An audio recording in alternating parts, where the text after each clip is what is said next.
Mateo capítulo número 7 y bueno, aún estamos dentro del llamado Sermón del Monte. Okay. Sin embargo, a partir de este momento estaremos introduciéndonos a la conclusión. Por eso hemos titulado a esta sección que va del versículo 12 al 29, Conclusión al Sermón de la Montaña, al Sermón del Monte, un llamado a la decisión. En esta ocasión solo consideraremos los versos del 12 al 20, ¿ok? Del 12 al 20. Versículo número 12, sumario de la enseñanza ética de Yeshua respecto al trato a los demás, la regla de oro. El texto dice, así que todas las cosas que queráis que los hombres hagan con vosotros, así también haced vosotros con ellos, porque esto es la ley y los profetas. Recuerden que venimos del contexto de juzgar a los demás dentro de los parámetros de la Torá. Ahora, en este mismo contexto, encontramos la enseñanza de Yeshua respecto a la llamada regla de oro, ¿ok? La regla de oro dentro del contexto, ¿ok? De juzgar a los demás dentro de los parámetros de la Torá.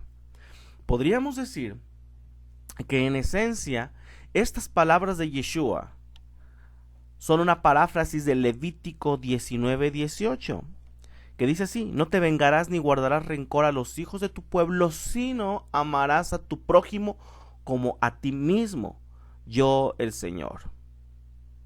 Ahora, algunos académicos sugieren que Yeshua cita directamente una paráfrasis de Gilel, que vivió entre el 110 antes de la era común al 10 de la era común. Gilel era el abuelo de Gamaliel, maestro de Shaul, de Pablo, ¿ok? Y algunos sugieren, vuelvo a repetirlo, algunos académicos sugieren que Yeshua cita directamente una paráfrasis de Gilel, de este mismo pasaje de Levítico 19:18. Decía Gilel, lo que sea detestable para ti no lo hagas a otros, esto es toda la Torá, lo demás son comentarios. ¿Qué les parece? Ahora, es muy importante notar que Yeshua no dice que esta regla de oro, por así decirlo, reemplaza a la ley y a los profetas. No reemplaza a la ley y los profetas. El hecho de que Yeshua haya dicho estas palabras, todas las cosas que queráis que los hombres hagan con vosotros, así también haced vosotros con ellos, porque esto es la ley y los profetas. ¿Ok? Puedo repetirlo. Notemos que Yeshua no dice que esta llamada regla de oro reemplaza a la ley y a los profetas. Simplemente sumariza sus enseñanzas, en que la Torá entera es dada para el bien del hombre. Está sumarizando en estas palabras Yeshua la ley y los profetas, la Torá. ¿Ok? Tampoco está estableciendo una nueva ley. Yeshua está restableciendo, afirmando, soportando la ya existente, la ley ya existente, la Torah existente, que es eterna en los cielos.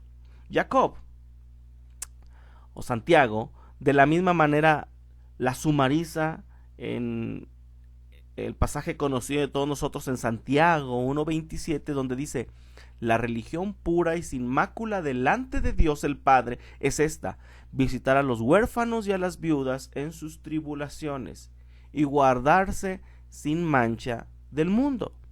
¿Ok?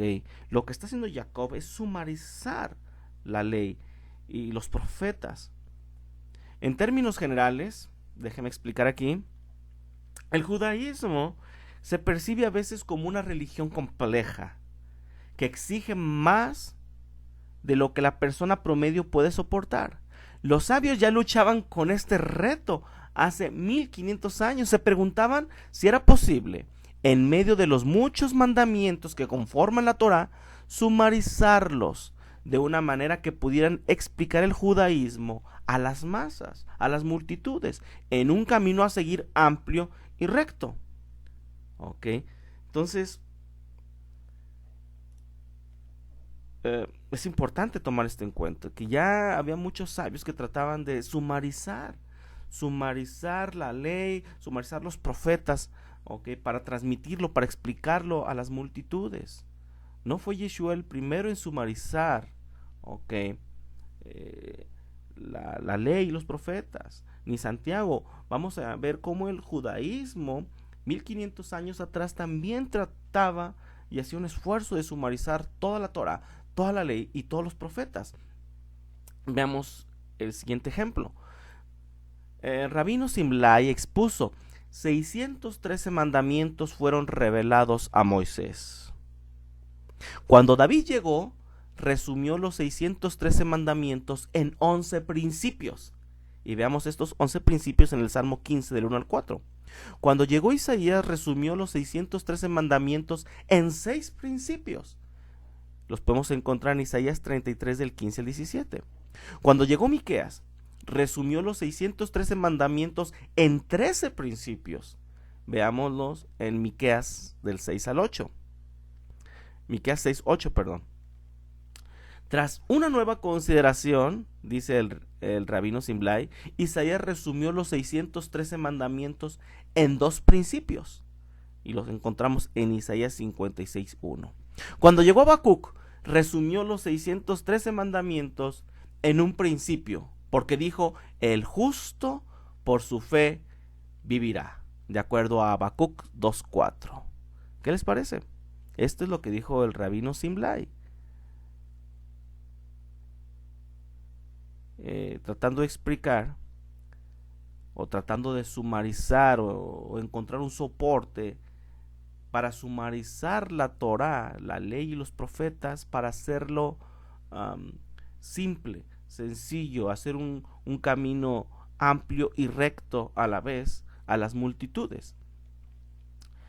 El Rabí Akiva dijo: el principio fundamental de la Torá es el mandamiento: ama a tu prójimo como a ti mismo. ¿Ok? Entonces, vean, también el Rabí Akiva, el principio fundamental de la Torá es el mandamiento: ama a tu prójimo como a ti mismo. En Shabbat, el tratado de Shabbat 31a, está documentado también como sigue. En otra ocasión sucedió que cierto gentil vino ante Shammai y le dijo: tómame como prosélito, pero con la condición de que me enseñe toda la Torá, todo de la misma, mientras que estoy parado en un solo pie. Shammai inmediatamente lo alejó con una vara de medir que usualmente tenía en la mano. Cuando el gentil vino ante Gilel, Gilel le dijo: lo que es odioso para ti, no lo hagas a tu prójimo. Esta es toda la Torá. El resto es comentario. Ve y estúdialo. ¿Qué les parece? ¿Por qué estamos comentando todo esto? ¿Cómo llegamos a hablar de estos pasajes? Recuerde, Yeshua no dice que la llamada regla de oro reemplaza a la ley y los profetas. Simplemente está sumarizando la Torá y los profetas para hacerla entendible, práctica, recta, ¿ok? Y amplia para todos los que están escuchando, ¿ok? Muy bien. Versículo del 13 al 14, un llamado a tomar una decisión. Un llamado a tomar una decisión. Versículo 13 al 14. El texto dice: entrad por la puerta estrecha, porque ancha es la puerta y espacioso el camino que lleva a la perdición, y muchos son los que entran por ella. Porque estrecha es la puerta y angosto el camino que lleva a la vida, y pocos son los que la hallan. Entonces encontramos en estas palabras un llamado a tomar una decisión. Entonces tenemos que en el llamado Sermón del Monte hemos visto en términos generales que Yeshua llamó a sus discípulos, les indica cuál es el carácter de un verdadero discípulo, cómo debe de ser y cuál debe de ser su estilo de vida. Posteriormente les indica que habrá persecución, les indica cómo debe ser el trato a los demás, les indica cómo debe ser la devoción privada, les indica qué es lo que realmente importa en la vida, les indica cómo juzgar a los demás. Ahora, deja delante de ellos la decisión de seguirlo o no. Los discípulos tienen 2 caminos delante de ellos: el camino ancho y el camino angosto. Y Yeshua los insta a que tomen una decisión. ¿Ok? Los insta a que tomen una decisión. Entrad por la puerta estrecha, les dice Yeshua. porque ancha es la puerta y espacioso el camino que lleva a la perdición, y muchos son los que entran por ella, porque estrecha es la puerta y angosto el camino que lleva a la vida, y pocos son los que la hallan. Así es que Yeshua les dice, ya me escucharon, ya saben cuáles son las condiciones, ya saben cómo se debe vivir, cuál es nuestro código de ética. Ahora tomen una decisión. Y tienen delante de ustedes una puerta angosta y una puerta ancha. Tomen una decisión. Yeshua no los deja solos en esta decisión. Él les dice, entrad por la puerta estrecha. Entrad por la puerta estrecha. ¿Ok? Los dos caminos tienen muchos antecedentes en las fuentes bíblicas, como en Deuteronomio 11:26 y en el 30:15. En el 11:26 dice, aquí yo pongo hoy delante de vosotros la bendición y la maldición. Dos caminos, la bendición y la maldición. Y en el 30:15, mira, yo he puesto delante de ti hoy la vida y el bien, la muerte y el mal. Escoge. En 1 de Reyes 18:21 dice así, y acercándose Elías a todo el pueblo le dijo, ¿hasta cuándo claudicaréis vosotros entre, ¿qué dice? Dos pensamientos, dos caminos. Si Dios es el Señor, seguidle, y si Baal, id en pos de él. Y el pueblo no respondió palabra. En Jeremías 21:8 dice, y a este pueblo dirás, así ha dicho el Señor, he aquí, pongo delante de vosotros camino de vida y camino de muerte. Elijan, escojan.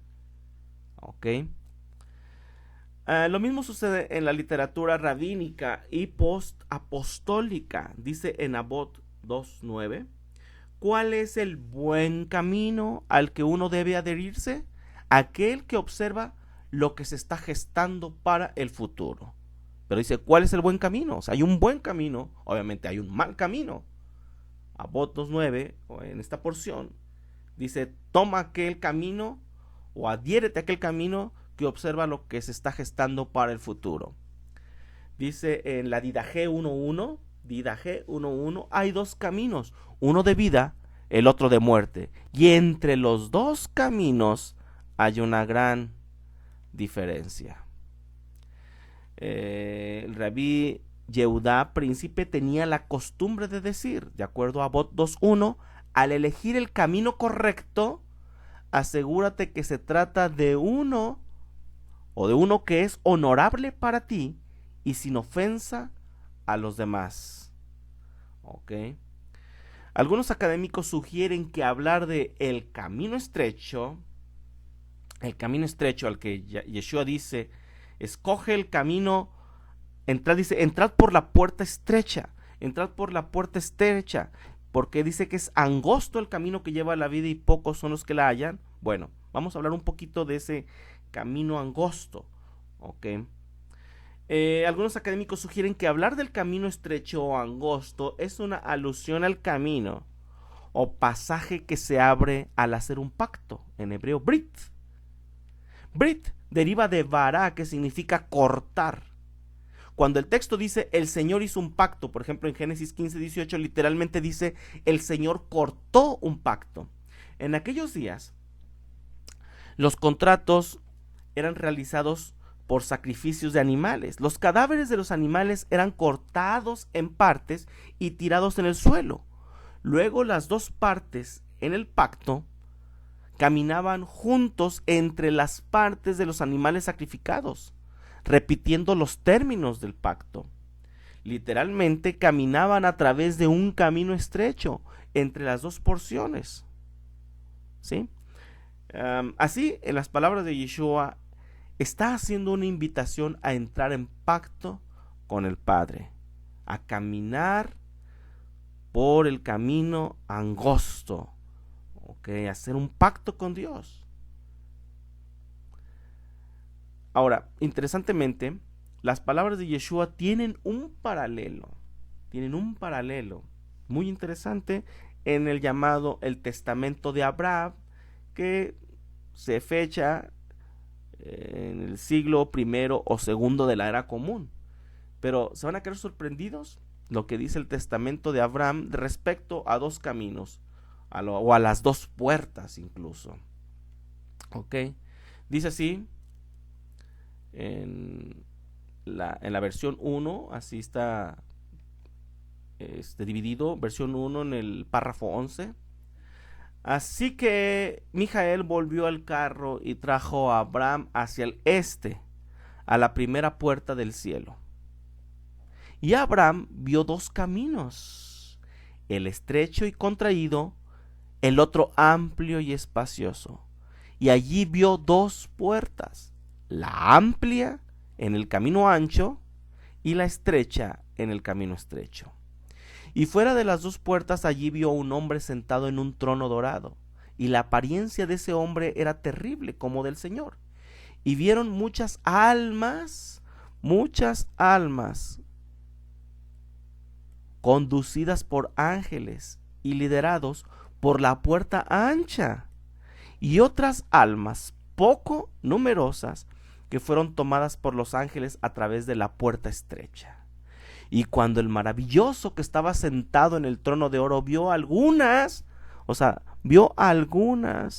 entrar por la puerta estrecha y muchas entrar a través de la amplia, enseguida ese maravilloso se arrancó los cabellos de la cabeza y los lados de la barba, y se echó en el suelo de su trono llorando y lamentándose.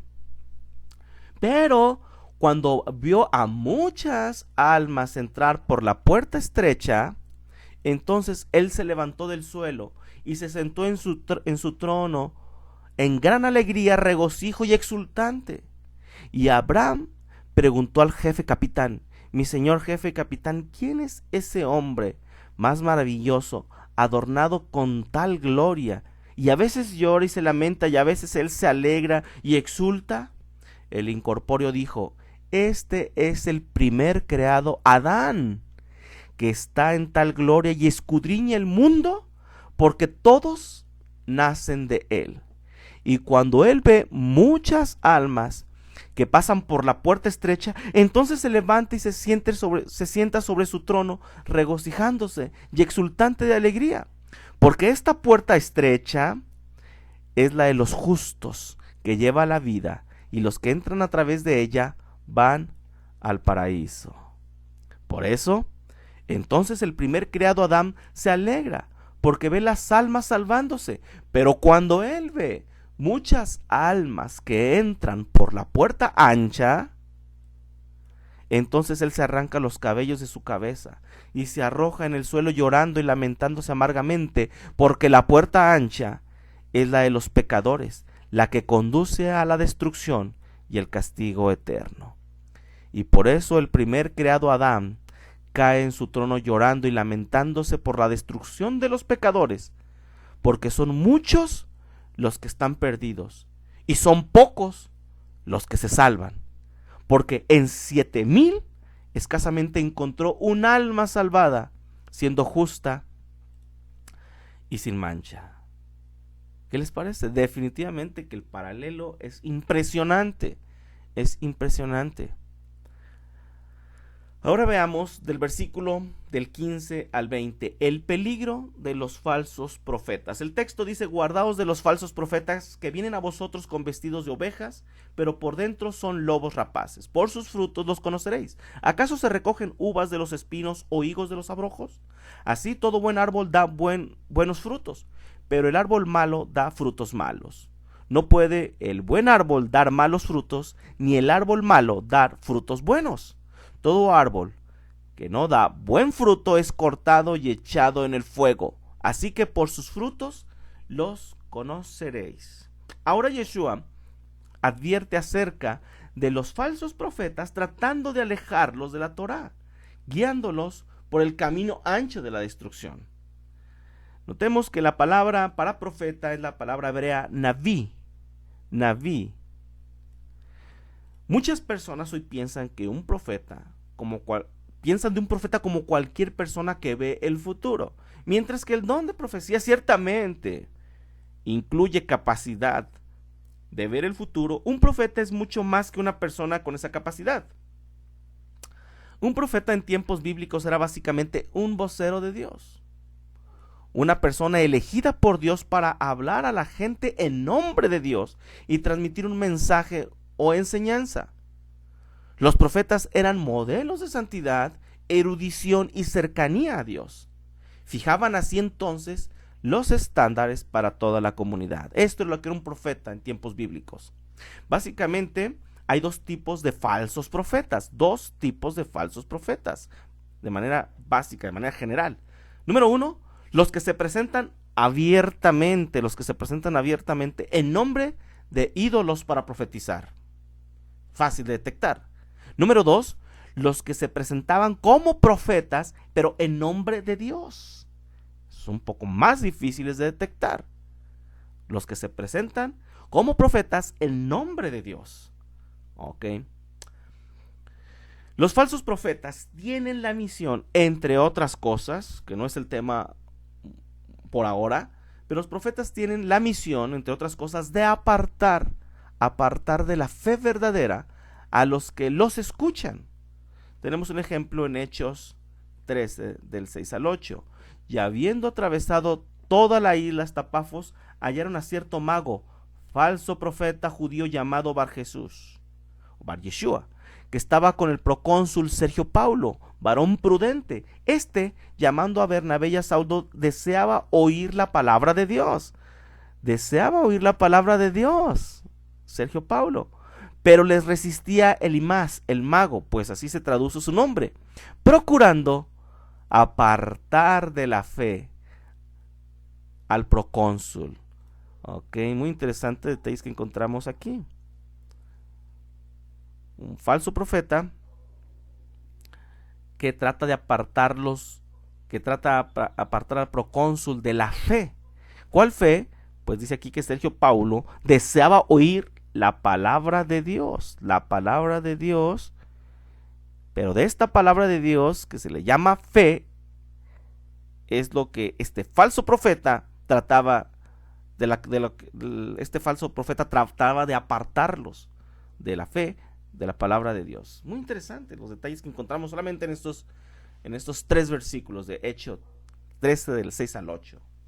¿Okay? Pero bueno, cité esta porción para que vieran que todo falso profeta, entre otras cosas, tiene la misión de apartar de la fe, de la palabra de Dios, ¿okay? a quien busca sinceramente y honestamente escuchar de la palabra de Dios. Versículo 16, para concluir esta porción, dice: por sus frutos los conoceréis. Un pasaje paralelo a estas palabras, por sus frutos los conoceréis, lo encontramos en Sirach 27:6. El fruto, esto es súper con sentido común, el fruto demuestra el cultivo del árbol. Así, la palabra del hombre revela su mentalidad. Por eso decía Yeshua: por sus frutos los conoceréis.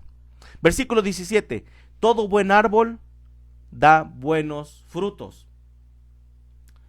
Y bueno, hablaremos un poquito acerca del concepto de la Torá como árbol de vida. La Torá es árbol de vida. Y van a ver la relación.